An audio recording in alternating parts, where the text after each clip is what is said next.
Hey guys, this is Chesney Hawks here. You are watching My Hammers 11 with the one and only Russ.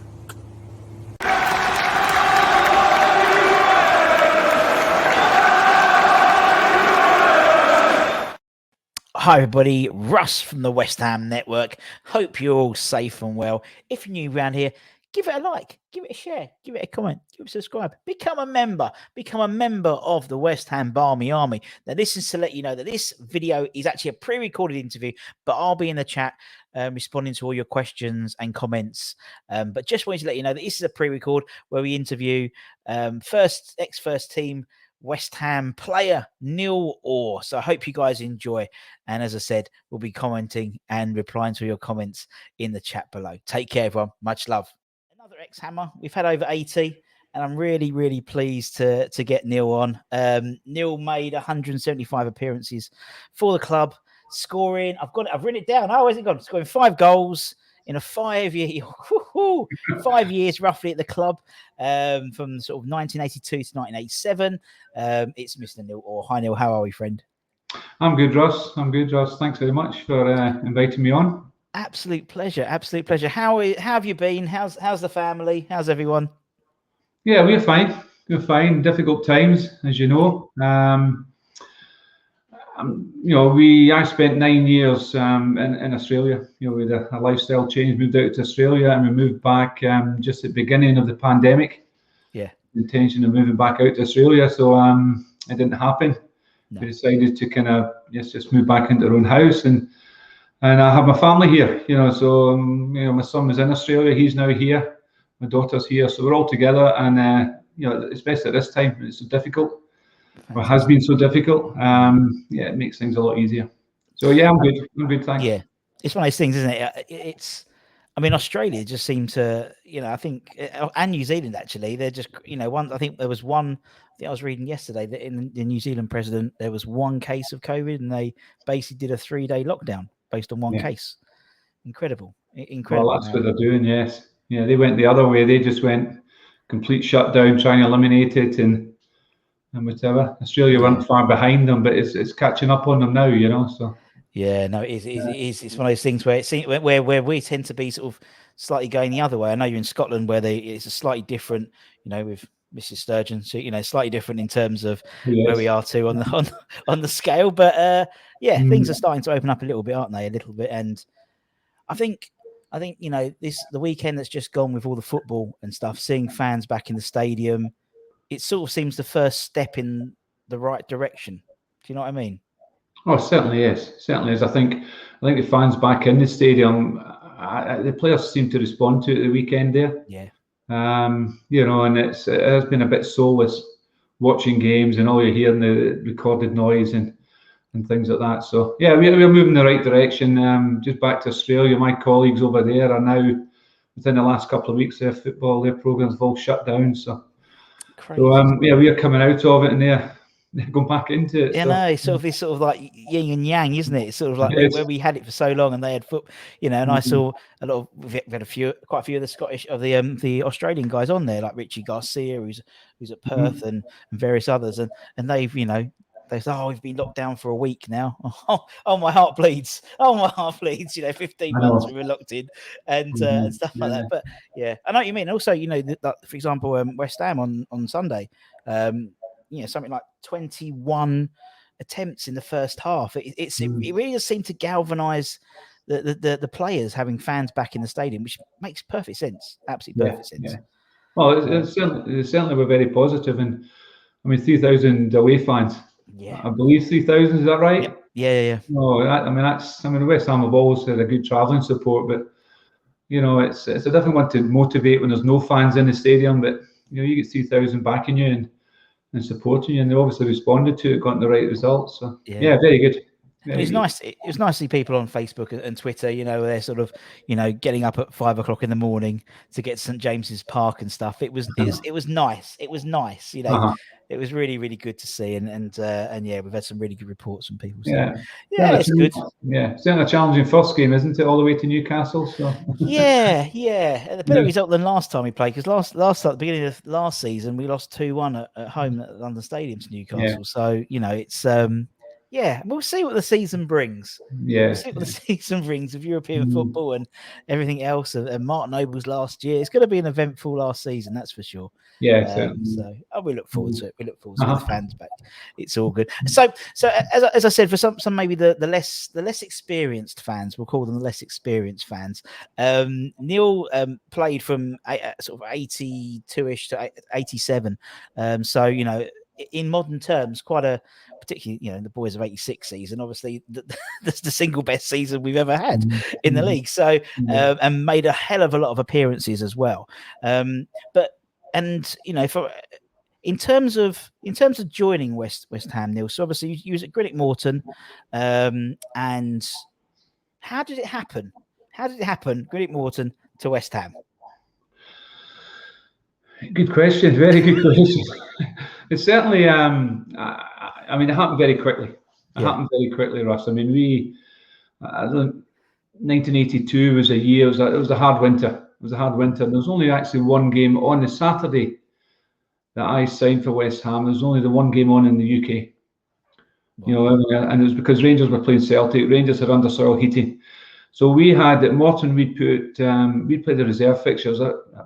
We put our first team out against Kilmarnock on the night before. And the Kilmarnock's one of those grounds near the sea. It's perfectly flat playing surface and whatever. So we managed to get a game under our belt. And so anyway, the next morning, I got a call from the manager just saying, "Look, get your feet in the ground. Just listen up. I need you to get yourself up here to Glasgow. There's a move on." So in those days, we didn't have mobile phones. The manager never called you. The communications were totally different, So anyway, I jumped in the car, drove all the way up to Glasgow, and then I was told that West Ham were interested. That they'd agreed a fee and whatever. And John Lyle, Eddie Bailey were making their way up, and they were hoping to sign me just prior to the Rangers Celtic game. So I was in our chairman, Hal Stewart's house, and they got a phone call saying, we're delayed at London. I said, we're not going to get there before, we're going to go straight to the game. So I had to go back down to Greenock, which is 25-mile, just over 25-mile round trip. Back down to Greenock to wait for the phone call to get myself back up to Glasgow later on that day. So no agents, no nothing, no real, advance warning, etc. So anyway, cut long story short, I got a call, just get yourself up to Excelsior Hotel, which is at Glasgow Airport. I got there, Benny Rooney, Mike Jackson were there. I met John Lyle and Eddie Bailey. And the name fails me, the Scottish scout, who I only ever met that one day. So the three of them were there. So I basically just went up with them to the sixth floor, into the room, told my terms, etc., and I signed there. And then I went back down the road. So to meet them the next day, early the next day, to fly back down to London. So that's how quick it happened. Yeah, that's how quick it happened. So considering like today's, in today's world where it takes months, it seems, to speculation and and negotiation. As you said, you did it over a cup of tea, basically. Well, I didn't kind of quibble over image rights or anything like you probably do nowadays, And when I get down there, it was good because being very professional, they helped me with bank accounts and looking at mortgages and things like that, and John. Oh God, John's name's escaped me. But anyway, John, looking in terms of pensions, so they were the kind of things. They were really only things that were important at that time, but everything else, I can imagine now players, everything's just, they move. I mean, the whole family come down, they kind of join in the trip, etc., things like that. So, very quick, very informal, really. Yeah. And then from there, I'm now down in London, training at West Ham. My wife's still back up here. Actually, my girlfriend at the time, she's still, so she just left on her own, and in a matter of hours, not knowing what's happening. So anyway, that's how quick it happened, and it was quite big news at the time because, as I said, there wasn't a great deal of football on because of the weather, etc. Things. The first picture I got, Stevie Bacon out at Chadwell Heath, and it was myself and Ray Stewart, I was sitting on the sledge and Ray was kind of supporting me. So, it was obviously Chadwell Heath was covered in snow as well. So as always, yeah. But I mean, and then to be fair, you sign and then you pretty much from playing at Greenock Morton, then you you signed and then you made your debut at Old Trafford, didn't you? That month, very shortly after signing, really. Straight in the Lions' den, so to speak, really, wasn't it? Yeah, it was. It's interesting, Russ. I actually attended the Brighton game. The first game West Ham played was Brighton away. Yeah. And it's just interesting the fact that now it's the first division now. You're going from the Scottish Premier League to the first division. My registration hadn't come through. John had said to me that they wanted me to replace Billy Bonds, so they were actually looking to groom me to replace Billy Bonds and whatever. So anyways, I was in the dugout, and Frank Lampard Senior goes and gets himself sent off, doesn't he?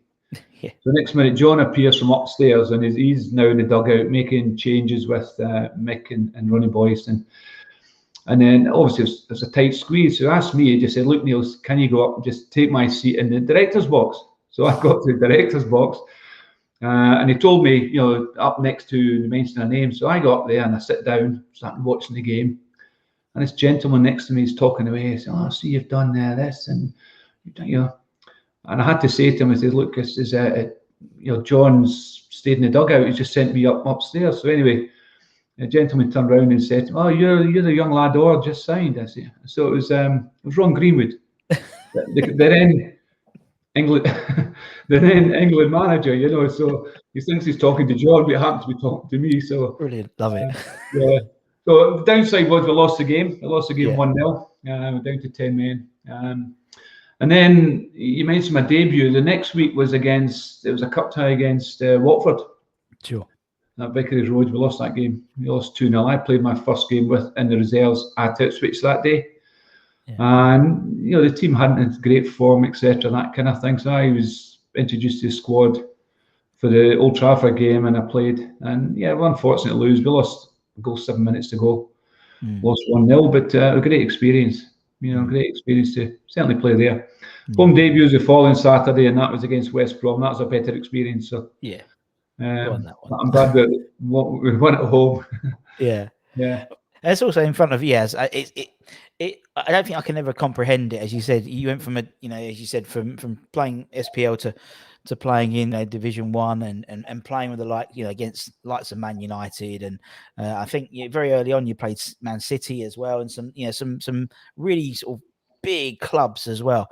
Was there a massive sort of culture change really from playing in Scotland to playing in England? Yeah, very much so. Very much so. I think for me it was certainly a different style. You're looking at my criticism of the Premier League is playing each other 4 times a year. You get familiar with players, things like that, and first time might be a little bit strange, but second time you know more, third time, and I don't think it's been a good thing in Scotland. Down south, I felt it was so it was more, play was less predictable. It was harder to read the game. And I'd played at the back at Morton. I was kind of centre half sweeper, and so reading the play was very much, what I was trying to do. But down it was like, so 1 minute you think, oh, here it comes, and they switch the point of attack, etc., a lot more, and things like that. Plus you're playing against good teams, strong teams, sure. good players. And at that time, 82, I think, not long introduced the first £1 million signings like Justin Fashanu at Forest, and I think it was Kevin Reeves from Norwich to Man City. It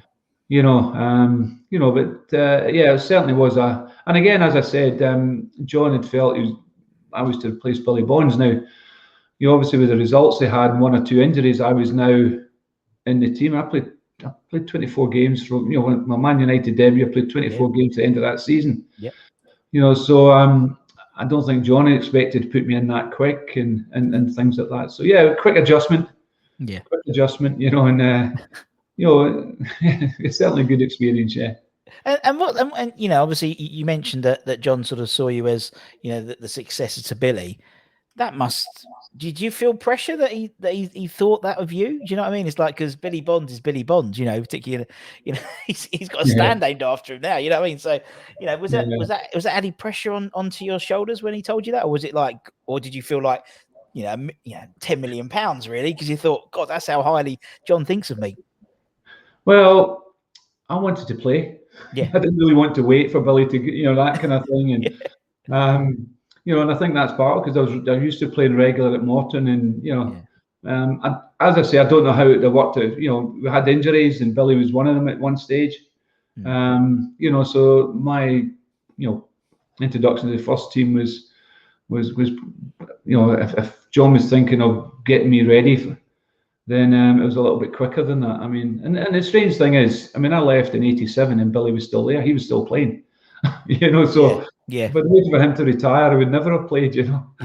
So, it was something else, crazy. And as you said, you know, he was there for, you know, he was there for 5 years, and obviously, you know, the season, you know, maybe I thought we might have eclipsed it last season, but didn't quite what happened for us last season. Obviously, the boys of '86 season, you know, you played an integral part, played a lot of games that season. What was it about that season? I mean, we've had Macca, we've had TC, we've had Gate, we've had quite a few people from that season. But what was it about that season that just clicked? Everything just clicked. Well, personally for me, I mean, you mentioned playing a lot of games. I played, you know, a number of games. I picked up an injury at Tottenham Hotspur.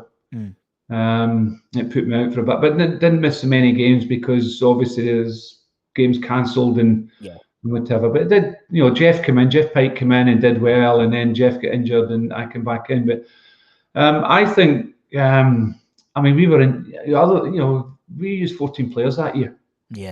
There was 14 players. So you're looking in terms of team selections, continuity. Yes, there was disappointing result in the first game of the season, you know, but then Frank, you know, Paul Goddard getting injured, and then Frank moving up, you know, beat Queen's Park and Queen's Park Rangers, etc., that kind of thing. But I still think the preparation that year, John, you know, they changed the training, the pre-season. The pre-season wasn't so endurance-based and long runs, and you know, he sharpened things up a bit, you know. So, and I think that worked with the players. I mean, you're looking at players like Wardy and Frank and Toad. They're all explosive players, you know, and things like that, you know. So the runs were all they were shortened. They were more explosive, you know. And then again, as I say, we took a wee while to get going because we had disappointing results in the first part of the season. You know, we didn't really get a run going, and I think we lost to Luton. Lost to Birmingham in the first 3 games, and you know, we can look at the games towards the end of the year. We lost maybe Chelsea and Forest away, and you know, and forget the ones at the beginning of the season, you know. But they in the long run kind of cost us, you know, because we weren't in a good position just short of halfway of the season, you know. But we gained momentum and got a right good run going, you know. And 3 points for a win was making a difference, you know. And I think it was 3 points for a win. Thinking that far back, I can't remember. Maybe not. Anyway, but again, I think the injury situation as well. It was just, you know, it got to the stage it's the same team that were going out, and it did catch up in the end. I remember the last game of the season, Alvin was hands on hips, and he was having to chase Gary Lineker, and I think it was Andy Gray at that time. They were playing the following week. They were playing the cup final. You know, whereas our season, you know, after Liverpool winning on the last Saturday, you know, we could only finish second. You know, I just remember Alvin hands on hips and basically fatigued playing so many games. You know, so it's so near, but yet so far, you know. So, well, it's one of those seasons where I think, you know, I think last season would have probably been our best opportunity to try and match that. And I don't think, to be perfect honest, I don't think we're ever going to see a situation where that's going to happen again, just because I think that last season was a bit of a one-off, just because of everything that's going around in the world and stuff like that. But, you know, as I said, it's still a season which we you know, really, we still revere, you know, the boys of '86, you know, the players' night. I've been to several in the last few weeks. It's lovely to see them again, because it's lovely to see people again, you know, at these things. And it's fantastic. But it just seemed to be like when I watch these events, obviously I was only a young. I was just in. Was it 86? I was only 5 at the time, 4 or 5. And even now, sorry, I'm trying to be nice now. I'm trying to be nice. And even now, when you watch like you guys doing your play your boys of 86, your ex-player nights, the camaraderie between you guys is just the team spirit is just still there, which I find fascinating for being considering my sort of reference point for obviously I've interviewed a lot of ex-players, but if I look at it now, as I said before, I don't think I'm going to go to the Queen's Theatre in Hornchurch in 20 years' time and see an evening with Manuel Lanzini and Felipe Anderson. It's not going to happen. But it won't happen. And I don't. And maybe Mark Noble, but that's probably it. Maybe Declan Rice, fingers crossed. But for you guys, you just seem to have that. It's just that team bond, and I think even more so that 86. Towards it, he said loads of games. You're playing almost every other day. Having that team spirit made a huge difference. A huge difference for mental. Well, I think even at the time, building on, I think there was great expectations for 86, 87, and we had a pretty good start. If we had the same start in 85, 86, we'd have romped the league, But again, I'll go back to all of a sudden we started. Tony Gale and Alvin felt that the opposition started sitting deeper and trying to avoid the pace of Frank and Tony, etc. That might be part of the reason, but we did start picking up injuries again, and we didn't have, whereas the season before we went with 14 players. We lost Alvin for a while and things. I'm pretty sure Parksy got an injury as well, and so we didn't have the squad. And actually, we didn't have the squad to deal with that. So it just 85, 86 all of a sudden became an even better season because it's harder to repeat, But back to I obviously moved back to Scotland, so I was distant from the other guys, and as I say, the communication isn't what it is now. FaceTime, etc., and texting and whatever. So there was a spell there where there was no real communication. But we got an invite back for, I think it was 15 years on from 85, 86. Danny and can't remember. They did the Hammers, the little Hammers book, Ex Hammers, I think it was Ex Hammers.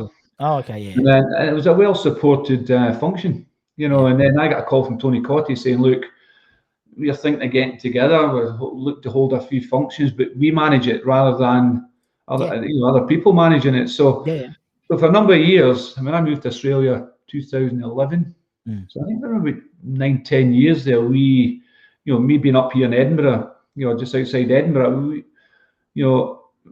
we had regular functions, we'd be down to and whatever, and even it was great to get back down there. You go back down there and Tony Gale still takes a piss out you kind of thing, it's just in front of people, a lot of people, that kind of thing, but so it was good. Two things, good really to meet up with former players and whatever, and I think just the meeting with the fans and the support, the supporters and the sponsors, and and you're right. I don't think it'll happen again. No, I don't think it will. I don't think it will. I mean, as you said, I think because even like a relative success. So I think it was a 1990,000 season. We qualified for Europe. I then stayed to Cup. But even that team wasn't. It wasn't a British team. Really, it was French and just people just move and, as you said, go into other parts of the world where I think as you said, you guys are still it's just like the other day we had it was TC, it was Waldy, we had Georgie Paris, we had Alvin Martin, we had Dicko, Steve Walford. It was good, and it just and it just you just see the way that people that banter off each other and it's like I can just think back to like maybe being in a dressing room in 85, 86, and as you said, Tony Gale taking a piss out of everyone, and just the boisterousness of it all. It's just something which I think I could envisage how that would transpire in a dressing room, if that makes sense. Mhm, Just seeing yeah, them the way they bantered off each other. It's lovely. It's yeah. lovely to see. And as you said, the supporters all, revere you guys, because that was that season. We still talk about how many seasons on, but just shows you Yeah. how we haven't performed since then. To be Yeah. perfectly honest.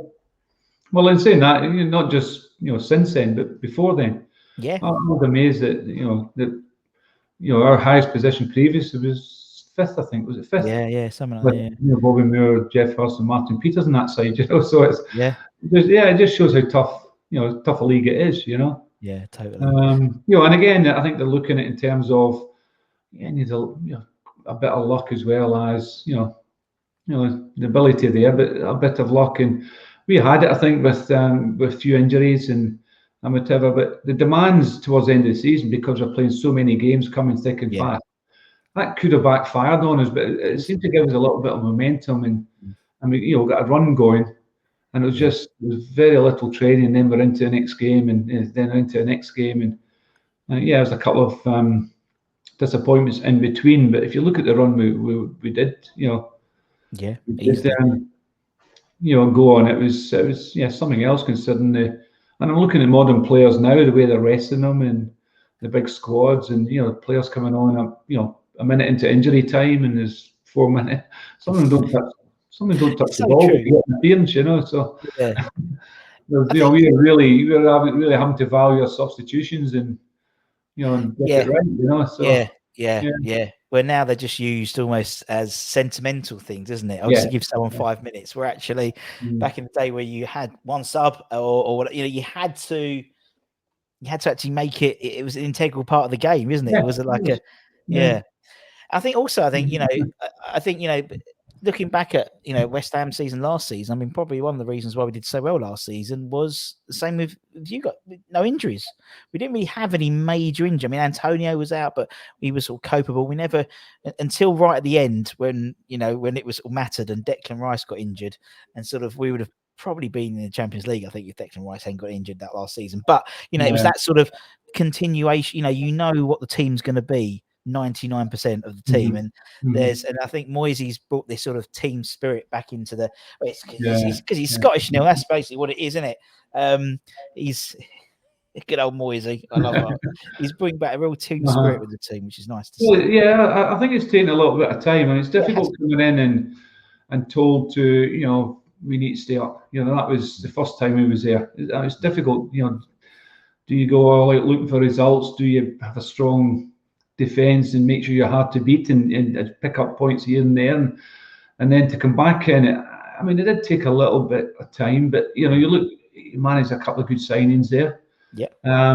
Back to the luck again. You mentioned Antonio and Rice. I mean, not just losing two players, but two big players for the club. Yeah. So I mean, we don't know where the club would have ended up last season, but you got to think if they were playing regular, then they would have made Champions League anyway. Well, 3 points, I think it was. 3 points were lost out by.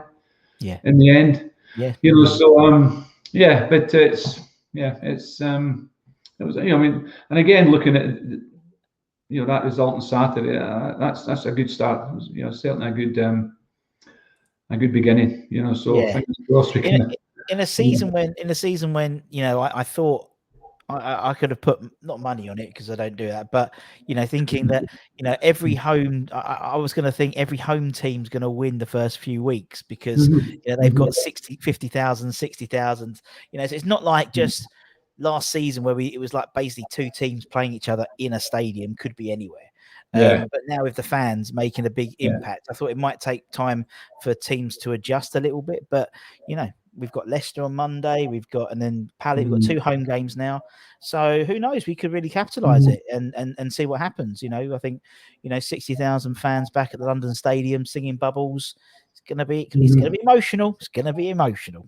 Yeah, but 25,000 fans singing Bubbles at Upton Park probably sounds louder.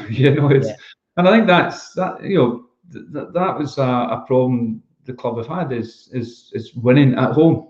Yeah. Prior to last season, they managed to win a number of games at home, but prior to that, as if it's taken a long time to get used to those surroundings. I mean, it's a different environment totally, and maybe get the players now in the squad that will manage to do that. But you're right. Last year it was quite amazing the amount of like away wins teams were getting. Home advantage wasn't the same. No, it wasn't, and I think there's a reason why the teams who didn't necessarily perform well had the smaller grounds. Sort of look at who went down. Fulham went down. West Brom. I know they just come up, but they're typically smaller grounds where the crowd is usually the 12th man. Burnley didn't have a great season. Where I think we and everyone the whole Bowling and London Stadium debate.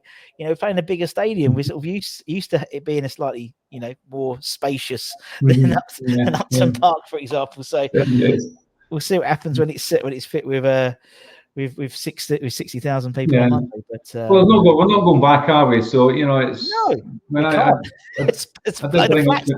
did bring it up. I know a lot of fans are bringing it up as well. That kind of thing. We just need to move on and make London Stadium a fortress, So. Yeah, and I think if the team are performing well and winning, then that's the last thing people talk about. Well, I think that's been the problem is the team maybe haven't, and the fans have coincided with moving ground, and so get a winning team, you'll get the fans behind them, So is there anyone in the current squad you would have liked to play with at your time at West Ham? Good question, Russ. Thank you. Declan Rice. Yeah. I really do rate Declan highly, and I mean I don't know, I've never met him, don't know him personally, that kind of, but in terms of such a young person and his interviews, post-match interview, sorry. You could poach him. I don't poach him, I don't care. Honestly, anyway. I sense of passion and and whatever. He talks so well, and the passion for the club, and I keep hearing clubs moving for him, teams moving for him, and I just think he's just fitted for to captain that club for years. West Ham for years, but he's certainly impressed me. Certainly impressed me. Yeah, no, Antonio, in terms of how he's obviously gone from a wide player to and not so much a regular to, I mean he's a powerful player, but again, if he avoids injury, then I think the team will do really well, and there are concerns that there's no a ready replacement if he does pick up an injury, but certainly had a good start at the weekend there, but I have to say I know all about hamstrings, so you think you're okay, and so that's what's been plaguing him. So is that always in the back of your mind, when it goes once that or do you just, because I imagine some people will just like carry on regardless, and when it goes, it goes. But I mean, for Antonio particularly, he knows his hamstrings, and he said, "You know your hamstrings well." Is it always in the back of your mind when it's that maybe I shouldn't go for that ball, or shouldn't stretch that far? It's interesting you're talking about hamstrings, because I had that my second season, full season. That's what I was talking about. I missed pre-season. I had a niggle. Yeah. I had a niggle at Morton and overcame it and whatever. It was niggling a wee bit towards the end of my first season. 82 beginning, 81, 82. And I was told to rest it, but it did. I damaged it. And I missed the pre-season, and I didn't play many games that year. I really struggled with it, and it does play in your mind. I mean, I felt one of my strengths was pace and things like that, and it gets to the stage you start cutting corners. You go, well, instead of that straight race, I'm going to go there and things like that. You just don't know. I don't think myself. I don't think it was managed very well. I'm looking now how you manage hamstring injuries. Yeah. And I was told stretch and whatever, and so I was doing a lot of static stretching, and Patsy Holland used to, at that time there was what do you call it, Eddie Shoestring was on and things like that, on television, but Patsy Holland used to call me Eddie Hamstring, because every time he looked at me, was stretching my hamstring. So so it's obviously I'm aware of it. He's obviously aware of it, seeing it and things like that, But no, there's no doubt about it. I mean, I know the physios now, and I mean, even when I was there, I remember the Harley Street doctor that we had.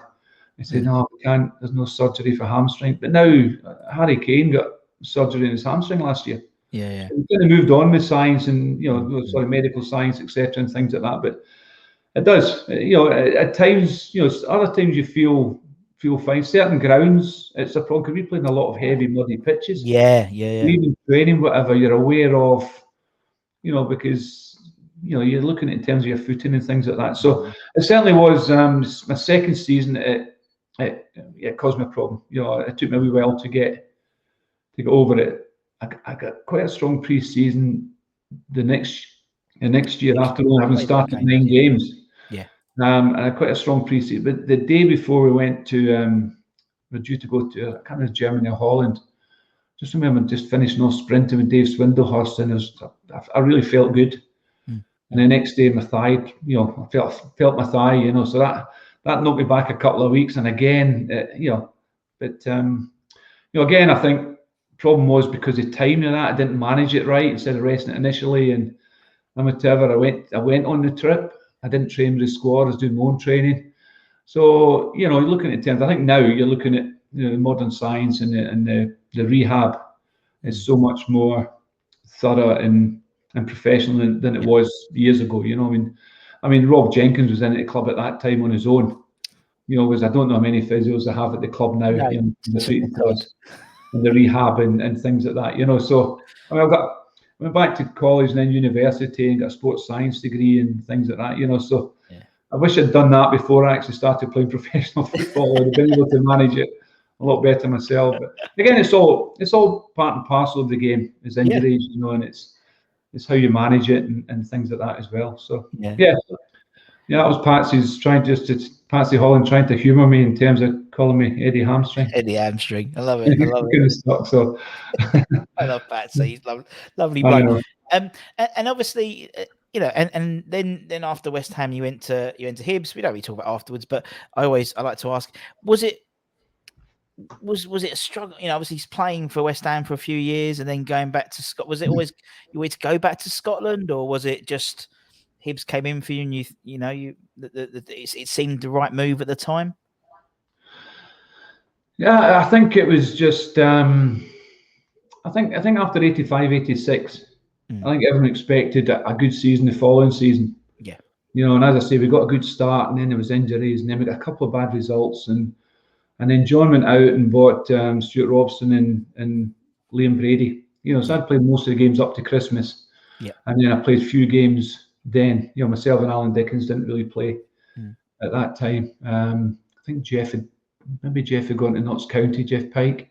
Could have done. I'm not sure it was falling, but anyway, So, but I did manage to get back, back in the squad towards the end of the season, and because again the team didn't really pick up in terms of results and whatever. So, my initial contract had run out, and John had offered me another contract, and which was, and I signed that. And then at the end of that season, my contract was due to be renewed, and at that time the club offered you a year. That was if it didn't offer you a year, a minimum year, then it was a free transfer and whatever. Yeah. So anyway, I just asked John. I said, look, at the moment I'm not look to sign another year. This is. I asked him if he'd just let me know if any clubs were interested, etc., that kind of thing. So anyway, we got to the beginning of the 87-88 season, and I played the first game of the season. Yep. I managed to get myself back in with the first game of the season. And a couple of days later, John called me into his office and said that Alec Miller had been in touch and he was keen to get me to Hibernian, and did I want to speak to him? That was just typical John, he's just a usual gentleman and what, keeping you informed, that kind of thing, and putting it back to you. You might have wanted rid of me, probably. He didn't just say, look, you got to go. He just said, do you want to speak to him? So I'd initially heard from John about Jim McLean being interested in D United, but nothing really came of that. I think Jim McLean had inquired. Anyway, I spoke to Alec Miller. That was the following week. I think it was the following week, so it was a Sunday. We played the game the Saturday. He asked if I wanted to be involved in the Saturday, and I just thought, no, this isn't the Friday. I said, So anyway, I didn't get involved. met Alec Mill on the Sunday, and then agreed to sign for Hibernian then. Yeah. So but it was just a case of transition period. Stuart Robson came in, totally different midfield. Yeah. And bearing in mind when I first came down, I came down as a central defender. Mm-hmm. And then, as I say, the second season, being interrupted with injuries, whatever. Billy was back and things like that. John decided, he asked me, he said, "What's your thoughts on playing midfield?" So it wasn't my preferred position. It wasn't my best position. It wasn't a natural position, I have to say. So with Liam Brady, I mean, he's a quality player coming back from Italy at that time. Sure, yeah. And Stuart Robson was, a powerful player at Arsenal. I don't think he was actually a regular at that time. So, the writing was on the wall, really, that, places would be limited. Probably time to go back to Scotland. So, it's just, it's the way it works. Yeah. Yeah. I see what happens. Yeah, he does. As you said, it was the way it works, and you always play football, wasn't it? Yeah. So it's 2 and 2. Nowadays it's different. Nowadays people some are happy to just sort of see out their contract and sit in the reserves and then leave on a free. That's right. Yeah. I mean, in terms of transition back, you mentioned about playing again. It's back to the Premier League. I have to say, I thought it had changed. I thought it'd come back up to fantastic training facilities. I mean, West Ham had one of the best around. But I'm now coming up and I'm now back training in public parks. We're travelling to training thinking there's frost around. Are we at the ground, the training ground, which is as I say, public park? Are we going to the beach? All this stuff. Yeah. And again, we're back to playing 4 games. Each team 4 times a season. Which is great. I mean, Rangers Celtic, the big games, there's a buzz about it. But at that time, Motherwell's not the most exciting stadium to travel to and things like that, So just that familiarity. I mean, it's to me, it's not. It's certainly a downside of the Premier League is playing 4 times a year. I think it's too. Plus, you might draw a team twice in the cup. You might play them 6 times a season. Yeah. It's just so certainly that's what I really liked about the first division. Is you're going to Anfield once, you're going to Old Trafford once. That's a one-off that season, unless you get the cup ties. Yeah. That's totally different, isn't it? Because a cup tie has a different feel and vibe to it. So they're coming to you once and things like that. So it's it's not so predictable as the Scottish Premier League was. I get that totally. Right, let's talk about your Hammers. As I said, you 175 first team appearances at the club, 5 years, played with some phenomenal players. A lot of players you probably played with all through those 5 years. Actually, thinking about it, but what we try and do is get everyone on the channel to put together an 11. So based on the players that they played with at the time. So it's just a bit of fun. That's what it is. I think a few of these I could probably just type in myself, to be perfectly honest, but we'll go through it. So, Mr. Neil, let me know for the agreed then, okay? Okay, right. Okay, we'll just right. I'm going to start. I reckon maybe the easiest position. I reckon in goal. I actually did a lot. I wrote it all down just in case I forgot someone. I wrote things down and whatever, and I think we'll agree on this one. Yeah. I think we'll agree. I mean, we've had Tom McAllister on. I love Tom McAllister. You played with Tom, and lovely boy. But I think, I think it'll be the big man. First team played very few games with Tom. Tom was. I mean, Parks. I think played nearly. Yeah, I mean, Parks was different class. And Tom was a fantastic, club person. He's a fantastic goalkeeper, but he was understudy to Parks, and he basically knew it. But in terms of training, he and Ernie Gregory brought the best out in Phil, no doubt about it. But at that time, there's no doubt Phil was one of the best keepers in the. Well, saying that, look at the goalkeepers they had in the first division at that time. But he barely got to get England. So I mean, Phil's definitely number one. Okay, we'll put that one in. Good old Phil. Lovely Phil. Right. Okay, let's go into defence. Let's go. Let's go right back. I think we might agree on this one as well, Ross. I think we'll agree. Well, if not, he'll phone me up and tell me that you should have picked him. So I'm going to go with the man who takes the penalties, Mr. Tonga. Am I right? Yeah. To be honest, I can't recall playing. I was trying to work out it because Ray, he was really injured. Yeah. I know he picked up a serious injury after I left, but anyway, Ray was a good teammate of mine at under-21, Scotland under-21s. Of course, yeah. You know, so I came down to the club. I mean, he really helped me settle in, and you'll know Ray. He's a busy boy, you know, that kind of thing, and whatever. So, but I'm trying to think the games he missed, and I certainly try to think the penalties he missed. I remember he missed one penalty. I don't know if you remember it, but I wasn't. Well, I don't. Someone in the chat will know. Someone in the comments will know it. No problem at all. Yeah. So Top man. Yeah, definitely. Yeah. Okay. Let's go. Right now, I'm going to let you decide. So who's going to go? Who'll go left back? Let's go left back then. Can I just take it back to Ray just briefly? You're talking about the current team. Yeah. I'm looking at Sufal at right back. Yeah. I'm looking at and every time I watch him play, it reminds me of Ray. Yes. Not penalties, but I look at the way he goes up and down. He's always trying to pressure the defenders, competitive. You know, it's great, just a great attitude and great work rate. You know, that kind of thing, and he's good in possession as well. But every time I look at him, it just brings back memories in terms of Ray just going up and down that right hand side. You know, and so anyway, move on to left back. Yeah. Yeah, go for it. Yeah. Okay, I've got a few here.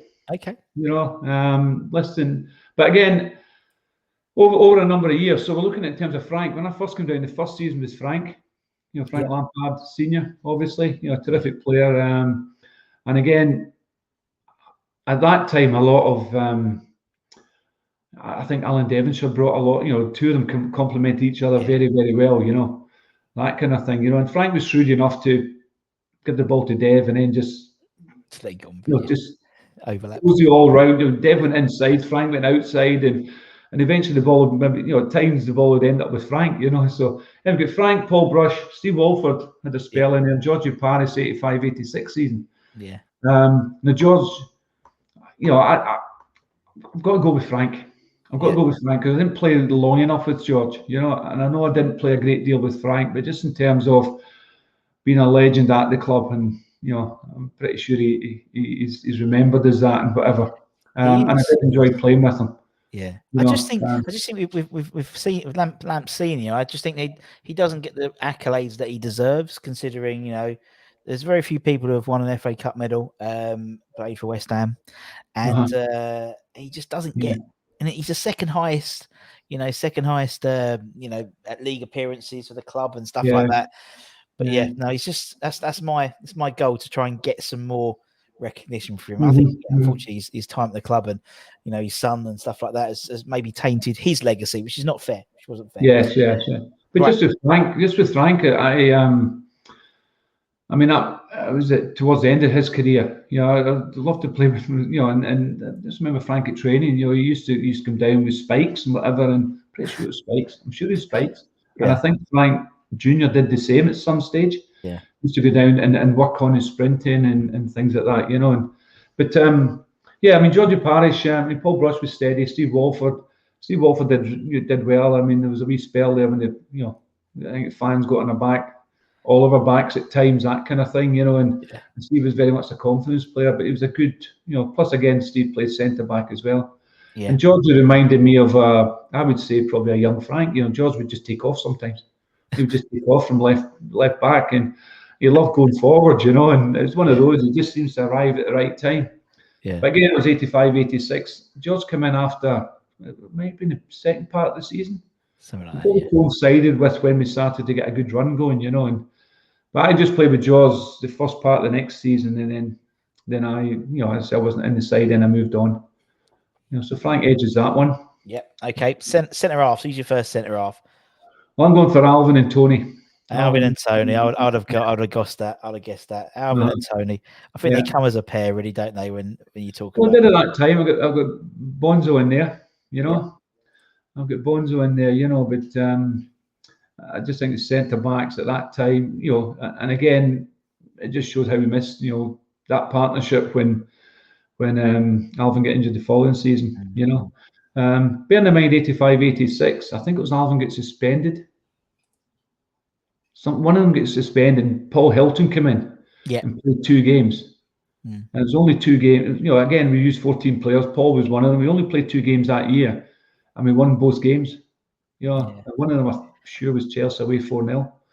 You know, so but no, they were a very good partnership. You know, and I can't really go past that one. Look at the players that came in. You know, Paul Hilton was there for a while. Joe Gallagher was.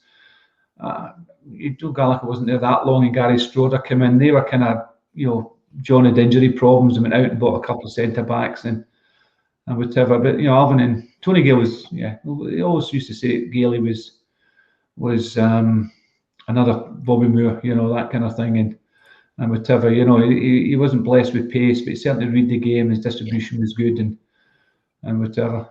And he's a comedian as well. Yes, yeah. I mean, when we interviewed Gailey, he put himself down as, he obviously picked himself and naturally and put himself as captain.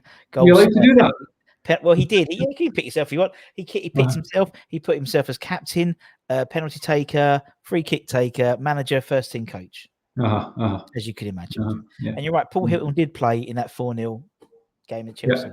Right, let's move into midfield then. Neil, let's go to the left side. Who'll be on the left wing? No contest. I would agree with that one as well. Yeah. We've already mentioned it. Yeah. We didn't mention it. 85. I mean, Dev was a fantastic player. I mean, there's no doubt. He had a couple of caps prior to his injury in the FA Cup tie at Upton Park. You know, and he spent a year out. You know, but I've never. I mean, you're looking. There was a buzz. You know, Parks used to get the ball, and Dev was. You know, he was just up and down that side. And Parks used to get it. First thing it was, "Where's Dev?" And Dev would just get it, start running with it, and the buzz in the crowd. You know, it's just like, here we go, we're going forward. You know, and you know, and just his just the creativity and the way he just used to commit defenders. You know, he'd come inside, and you think the defender's getting the touch on it. Or the opposition's getting a touch, and you just nick it into Sarge or Crossy or whatever, and get the return and things like that. You know, so Dev definitely. You know, obviously 85, 86. John signed Mark Ward and Frank, but Dev came back from injury that year. Yeah. You know, and I don't want to keep harping on about injuries, Russ, but I was kind of rehabbing. At the same time, Dev's come back, and Dev was telling me about John had sent him down to Army Barracks. Yeah, I think it was, if I'm right, I think it was Aldershot, and we're training out with the squad are training. We're trying working our way back, and Dev he actually said to me, he says, if it happened again, if you had to go through what he went through, he said he would just chuck it. And just a yeah, you know, and bearing in mind coming back from an injury like that, it was kind of unheard of at that time. Normally that was a career-threatening injury. Yeah. You know, so he said he lost a little bit of pace and things like that, but he still had that football brain and you know, that understanding with other players and things like that, you know. So, but definitely Dev, for sure. You know, right-footed player playing on the left. Ahead of his time. I mean, that's what they all bloody now, isn't it? Yeah. You know, created the goal for the cup final. You know, Trevor's goal by crossing his left foot. So bless him. Right, I'll put Dev in. Right, let's go with right wing there. You mentioned Wardy and people like that. Let's go right wing. Well, I'll go straight to Wardy. I think Wardy's just got everything to be. You know, we're talking right midfield at that time. It was a right winger. You know, he's small, tricky, take players on. It's so much to his game. You know, he's a hard little bugger, you know. Yeah, it still is. I remember the game, you know, against Manchester United at Upton Park, and early on in the game, he's just put Kevin Moran into the boards, you know, the sideboards. The fans loved it, you know, that kind of thing. It's easy, isn't it? It's easy to do yourself to the fit West Ham fan. Just take some nothing, you know. But as he could take players on, and he could run up and down all day. And he could, you know, his crossing got better, you know, I think initially, but he could strike a really good ball. And I just thought, and had a great attitude, you know, he just wore his heart in his sleeve, that kind of thing. So got Mark in there, but I did also play with, you know, Francois van der Elst signed. Of course, yeah. I I think it was a week before me or something, so played with Francois. Francois was something else as well. He was special on the right hand side, I didn't play with Patsy. Patsy was injured. Paul Allen played there for a while. Now Paul was very much like Wardy, but more taking players on all the time. Was Wardy, I say, would maybe cross it, take players on, drive inside, have a shot, things like that, so. But Paul Allen had a fantastic spell for a while, and then he got that move to Spurs, But definitely Wardy. Another one mentioned here, Steve Whitton, who I mean, Steve is a big, powerful player. Came from Coventry. I didn't play a great deal with him. That was one of the years I was, I missed quite a few games. But if Steve been, no, he had goals in him. He goes in. I mean, he has a lot of strength. That kind of thing. But again, he left after I think a year or so, or 18 months. I think so. Yeah. But yeah. So Wardy for me on that one. And then I have to say, I didn't play with Jimmy Neighbour. Jimmy was at the club. And that's Francois and Jimmy. Neither are with us anymore. But Jimmy, I think played in the cup finals earlier and things like that, and he was just. I think it was just obviously with Francois signing, Jimmy was just out of the places, Makes sense. Yeah, so I mean, some fantastic right-sided players there. You could have a whole team of right-sided players. I'm looking at terms of the signings, John. You're looking at very few fullbacks, because didn't need, and then certain areas are kind of. Players in and out. In abundance, and just chop and changes as they if they're performing well. And that's right. Yeah, that's great. Right. Okay, so put Wardy on the right. Centre midfield. Who's your first central midfielder then? Oh, Bonzo, he's in. I thought he'd be in then. I thought he'd be in now. Yeah, I've fortunate to play a couple of games alongside him in there. I was more a kind of holding midfield player kind of thing. Bonzo, I think, was meant to be more a holding player, but he just had so much energy, drive forward, and you know what he's like. But no, I could easily put him in at centre back. Yeah. Because I thought it was quality in there as well. But just in terms of enthusiasm, desire, his attitude was just second to none. I've never met anyone like him on the football field. And he's just such a great team player. Yeah. Team player, encouraging all the time, that kind of thing, demanding a wee bit more and whatever. So I would have Bonzo in there straight away. And I'm jumping, and alongside him, I have to, it has to be Sir Trevor. Has to be Sir Trevor. They sort of come again. They sort of a little bit like come as a pair as well. It seems when people talk about them. Yeah. But, with Trevor. I mean, Alan Dickens. I spent a bit of time with Alan Dickens in midfield, and Alan I thought was a quality player, but very much a confidence player. I think when the results after 85, 86, 86, 87, I think fans started to get on one or two players' backs, etc. And his confidence went a wee bit, but certainly quality, good qualities, I did mention me, but I'm not in there. I'm not in there. But others, Jeff Pike was another one. Yeah, Pikey was good. A lot of energy, but a very clever football player, and not classed as just sitting in whatever. You get yourself forward, get some goals. I mean, and then Paul Ince came in towards the end. I played alongside Paul against Southampton at Upton Park, and we managed to get a 2-0 win against them. But he was just a young lad coming in. But we all know what we went on to exactly. achieve, And then latterly with Stuart Robson and Liam Brady.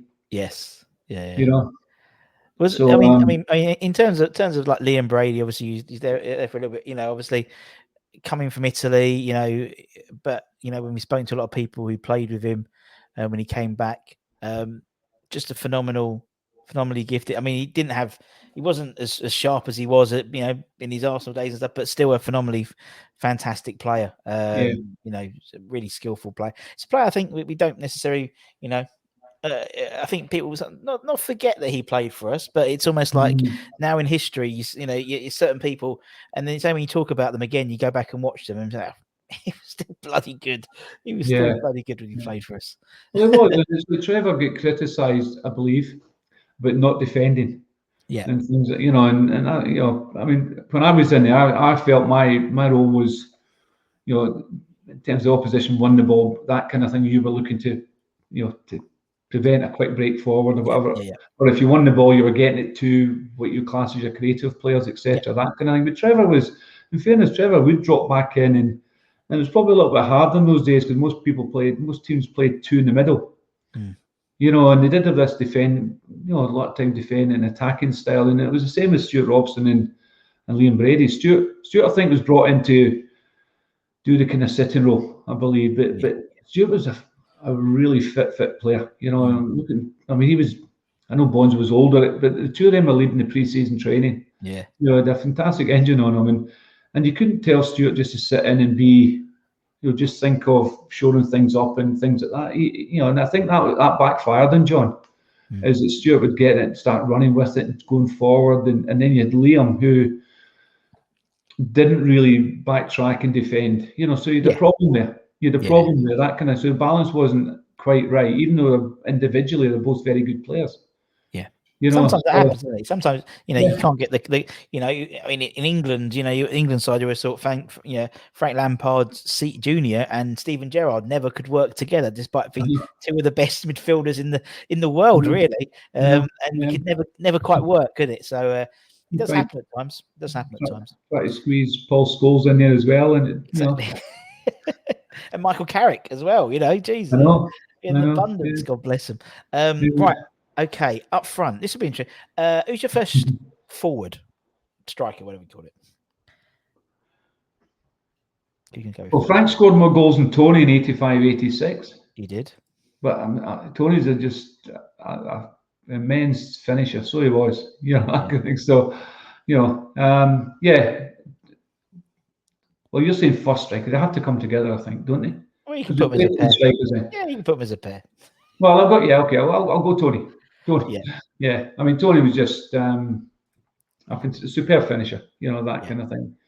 I know, take it back to Gailey. Gailey will go at him in terms of working defensively, but Tony was like, I score goals. That's his job. And he certainly did. He was one of those players who was very sharp in the box. If balls went in the box, he'd get across defenders. And he scored goals out of nothing. If you had a half chance, it was just great striker of the ball. Yeah. Tony's definitely in there. And I'm looking at, when I first went down, Sarge, Paul Goddard and Crossy were playing. Crossy left at the end of the season. Interesting that when I was back from Australia, I was with George Cowie, who George played with West Ham 82-83 and then moved up to Hearts. We're back, and George runs tours from Australia. So we're back in Manchester, just outside in Bolton, the Bolton Whites Hotel, and he says he's got in touch with Crossy. Crossy's coming over to see us. Oh, I love it. Crossy came over to see us. I can't remember being at the races or been somewhere that day, and he still made the effort to come to our hotel and see us, that kind of thing. So anyway, it was great to see him. That kind of thing. He was still sounding off his jokes. Everyone was like, that kind of thing. He'd say something, his face would just be pan face, and you're going, that's typical Crossy, Yeah.